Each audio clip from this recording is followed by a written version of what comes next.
Is it focused on me? What else is there to focus on? I know when you click one of my videos, man, I have a high expectation of quality, of service. I practically expect the Chick-fil-A of stories coming out of Jared. Let's lower those expectations communally. So this story is the time that I actually officiated a wedding in Florence, Italy, and I was not a priest, which was reminded to me many times during that process. So my friend's name is Luigi. They're actually like Italian, so most of his family was over there. And I know what you're thinking, Luigi is his brother Mario? If that thought popped into your head and you even came this close to saying it, you were like thinking to yourself, man, I'm clever because both I and this hilarious comedian Jared Castlebaum both said this at the same moment. Just walk out the door. Walk out whatever door is nearest to you. Maybe shut yourself in a bathroom for close to 5 to 10 minutes. Re-examine what type of low-hanging fruit you really want to grab onto in this life. Do you really want to go with the low-hanging fruit that his brother's Mario? Or maybe even just, instead of going A to B, maybe go A to C, right? Maybe be like in the comments, is his wife's name Daisy? I'd at least be like, you didn't say the obvious thing. Is he fighting Bowser? Because we get the connection to Mario and then the connection to Bowser. That's just a tip to not be a freaking hack. So we're going to Florence, and it's one of the most beautiful places I've ever been. The wedding is on a hill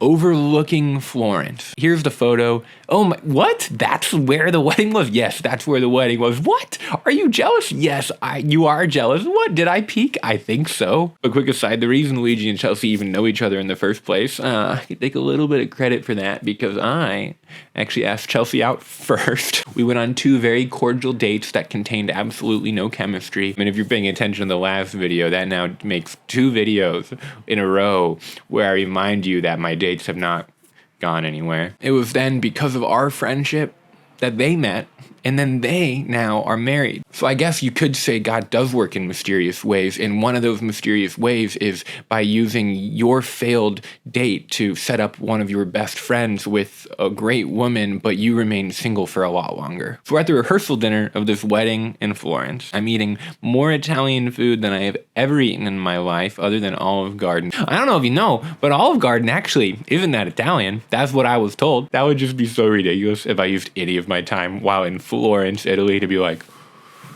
so what are your thoughts on Olive Garden? The wedding planner during the rehearsal dinner comes up to me and she's like, oh, you're officiating the wedding, so you're the priest. And I was like, no, I'm not a priest at all. And she's like, no, but you're officiating the wedding, so like you are a priest. Legally, they were already married in the United States before we went over there, so it didn't really matter if I like nailed it or not. And let me tell you, I did a great job. And you know why I know I did a great job? Because they are still married, okay? At the end of the wedding, after I gave, a kick butt sermon on how love needs to be love with no expectation of love in return, and we love without need for gain, and we're, the wedding goes well, and now they're married, and we're having a dance party at the end. I think it's very, very important to this part of the story that you know that when I go on wedding dance floors, I do not hold back. I know I needed a passport to get into Italy, but my hips did not. We were at customs, and everybody else was having to pull out 2 passports, one for them and one for their hips, but I just pulled out a passport for me. And then the customs people were like, your hips get in for free. But there is no border that can hold back. It's like